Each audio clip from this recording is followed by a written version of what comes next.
Hello नमस्कार दोस्तों, मैं रंजीत सिंह और आप देख रहे हैं GK special classes run channel. दोस्तों, यदि मेरे चैनल पर पहली बार आए हैं तो चैनल को सब्सक्राइब करें, वीडियो को लाइक करें और शेयर करें। तो चलिए दोस्तों, चलते हैं अपने चैप्टर नंबर 4 की तरफ, जिसमें हम आज पढ़ेंगे मौलिक अधिकार के अंतर्गत अनुच्छेद नंबर 32 के तहत जो रिट जारी की जाती है, यानी जो परमाधिकार रिटें सर्वोच्च न्यायालय व उच्च न्यायालय मौलिक अधिकारों के हनन होने पर जारी करते हैं, उन परमाधिकार रिटों के बारे में आज विस्तार से अध्ययन करेंगे। ये परमाधिकार रिटें 5 प्रकार की हैं जो सर्वोच्च न्यायालय व उच्च न्यायालय द्वारा जारी की जाती हैं। नंबर 1, बंदी प्रत्यक्षीकरण। नंबर 1, बंदी प्रत्यक्षीकरण। बंदी प्रत्यक्षीकरण रिट क्या होती है दोस्तों?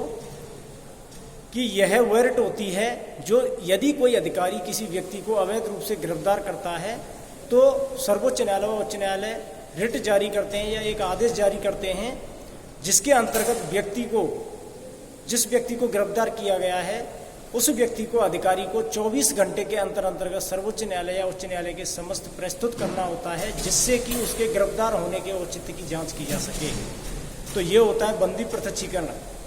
दूसरा आता है परमादेश। नंबर 2, परमादेश, जिसमें कोई परम आदेश दिया जाता है। और इसमें क्या होता है कि सर्वोच्च न्यायालय व उच्च न्यायालय एक आदेश जारी करते हैं, उस पदाधिकारी को आदेश जारी करते हैं जो पदाधिकारी अपने सार्वजनिक कर्तव्य से विमुख हो गया है, जिससे कि वह अपने कर्तव्य का सही प्रकार से पालन कर सके और जो अपने कार्यवाहक यानी कि अपने कार्य को सही प्रकार से करता रहे, उस पदाधिकारी के खिलाफ ये आदेश जारी किया जाता है जो अपने सार्वजनिक कर्तव्य से विमुख हो जाता है या फिर अपने सार्वजनिक कर्तव्य को सही छोड़ करके गलत रास्ते पर उसका फायदा उठाने लगता है या फिर उसका दुरुपयोग करने लग जाता है। नंबर 3 आता है प्रतिषेध। प्रतिषेध का मतलब होता है कि एक रोक लगाना यानी कि इसके अंतर्गत सर्वोच्च न्यायालय व उच्च न्यायालय अधीनस्थ न्यायालयों को आदेश जारी करते हैं कि अधीनस्थ न्यायालय अपने क्षेत्राधिकार से बाहर जाकर किसी मामले पर कार्रवाई ना करें। तो अधीनस्थ न्यायालयों के ऊपर सर्वोच्च न्यायालय व उच्च न्यायालय ये रोक लगाते हैं कि वो अपने क्षेत्राधिकार से बाहर जाकर के किसी मुकदमे पर कार्रवाई ना कर सकें। इस प्रकार की रोक उन पर लगाते हैं अधीनस्थ न्यायालयों पर सर्वोच्च न्यायालय व उच्च न्यायालय, जिससे कि किसी व्यक्ति के साथ उसके मौलिक अधिकारों का हनन ना हो या किसी के साथ अन्याय ना हो। और आता है 4 नंबर उत्प्रेषण। उत्प्रेषण में क्या आता है कि सर्वोच्च न्यायालय व उच्च न्यायालय अधीनस्थ न्यायालयों को आदेश जारी करते हैं कि वे किसी लंबित मुकदमे पर न्याय निर्णयन के लिए किसी वरिष्ठ न्यायालय को सौंप दें या वरिष्ठ न्यायालयों को भेजें, जिससे कि किसी व्यक्ति के साथ अन्याय ना हो। लास्ट आता है अधिकार परीक्षा। अधिकार परीक्षा में आता है कि पूछने का अधिकार, और पूछने का अधिकार कैसे है? ये उस व्यक्ति के खिलाफ ऐसे व्यक्ति के प्रति जारी किया जाता है यह आदेश सर्वोच्च न्यायालय व उच्च न्यायालय द्वारा कि जो व्यक्ति ऐसे पद पर कार्य करने लगता है जो उसे वैधानिक अधिकार उसे प्राप्त ही नहीं है उस पद पर कार्य करने का, तो इससे वह पूछा जाता है कि वह जो जिस पद पर कार्य कर रहा है वो पद पर कार्य कर रहा है, जिस पद पर वो कार्य कर रहा है तो वो कैसे कार्य कर रहा है, किसके अधिकार से काम कर रहा है, किसकी अथॉरिटी से काम कर रहा है। तो इस प्रकार से उससे वो अधिकार पूछा जाता है कि किस अधिकार से वह उस पद पर कार्य कर रहा है। ये आता है अधिकार परीक्षा। तो ये हो गए 5 रिटें जिनके बारे में हमने अध्ययन किया: बंदी प्रत्यक्षीकरण, परमादेश, प्रतिषेध, उत्प्रेषण और अधिकार परीक्षा। तो हमारा अनुच्छेद नंबर 32 संविधान का एक आधारभूत लक्षण है और राष्ट्रीय हित की जब बात आती है, चाहे कोई भी हो, किसी भी परिस्थिति में इसको निरसित नहीं किया जा सकता है।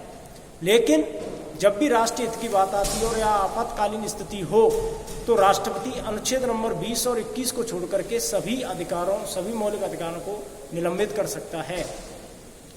और अनुच्छेद 226 के अंतर्गत उच्च न्यायालय में मौलिक अधिकारों के हनन होने के अलावा भी और भी रिट जारी की जाती हैं या अन्य मामलों पर भी रिट जारी की जाती हैं।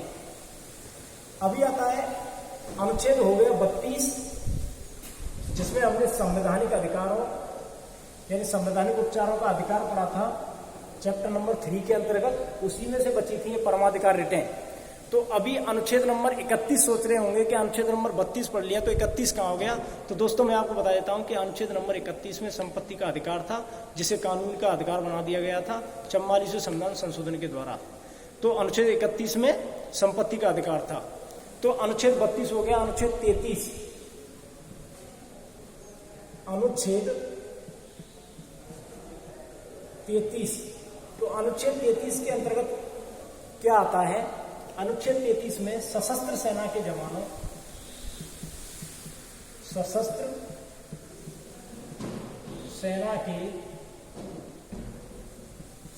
सेना के जवानों, अर्धसैनिक बलों,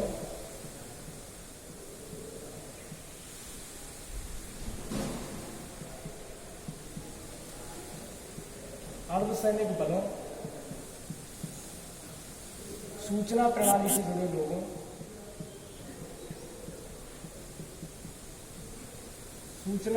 से जुड़े लोगों, के अधिकारों को, यानी सशस्त्र सेना के जवानों, अर्धसैनिक बलों, सूचना प्रणाली से जुड़े लोगों के अधिकारों को निलंबित करने का अधिकार, यानी कि इनके अधिकारों को निलंबित किया जा सकता है।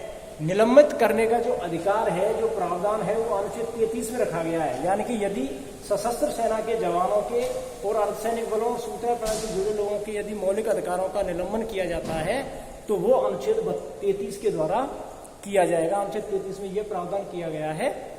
और निलंबन, इसका जो निलंबित किया जाता है ये राष्ट्रीय हित के कारण किया जाता है, क्योंकि जब भी राष्ट्रीय हित और मौलिक अधिकार आपस में टकराते हैं तो राष्ट्रीय हित को ही फर्स्ट प्रायोरिटी दी जाती है, या राष्ट्रीय हित को ही महत्व दिया जाता है, क्योंकि भी किसी भी व्यक्ति का कोई भी मौलिक अधिकार हमारे जन कल्याण और राष्ट्रीय हित से ऊपर नहीं हो सकता है।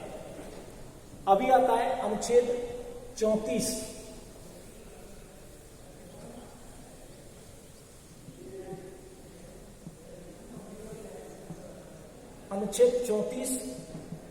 अनुच्छेद 34 के अंतर्गत रखा गया है कि यदि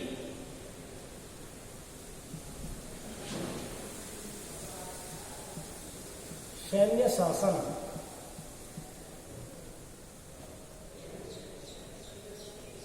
शासन या मार्शल लॉ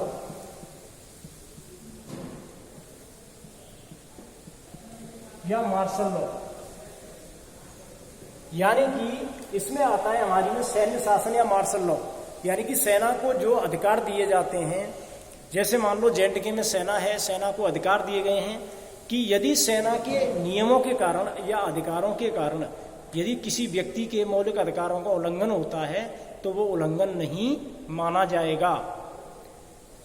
वो उस अधिकार के द्वारा किसी के घर में भी ताक झांक कर सकते हैं, अंदर घुस सकते हैं, या शक के आधार पर किसी को गिरफ्तार कर सकते हैं, या शक के आधार पर किसी को गोली मार सकते हैं। ये उनको इस अनुच्छेद 34 के अंतर्गत प्रावधान किए गए हैं या अधिकार दिए गए हैं। अनुच्छेद 34 के अंतर्गत अनुच्छेद 35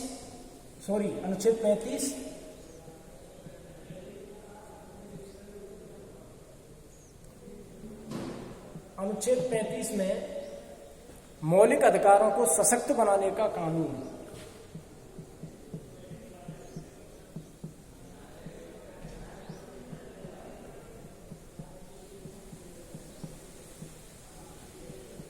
मौलिक अधिकारों को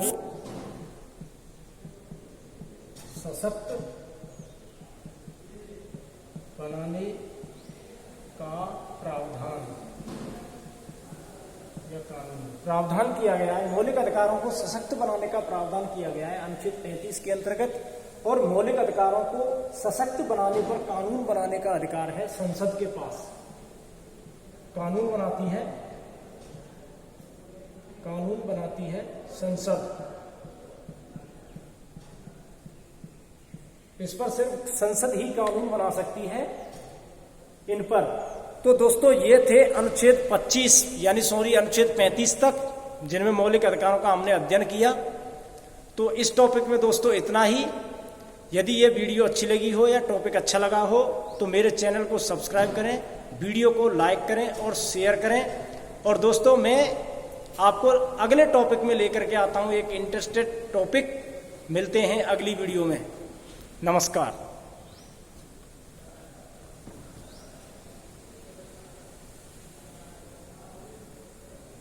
ये क्या है यार?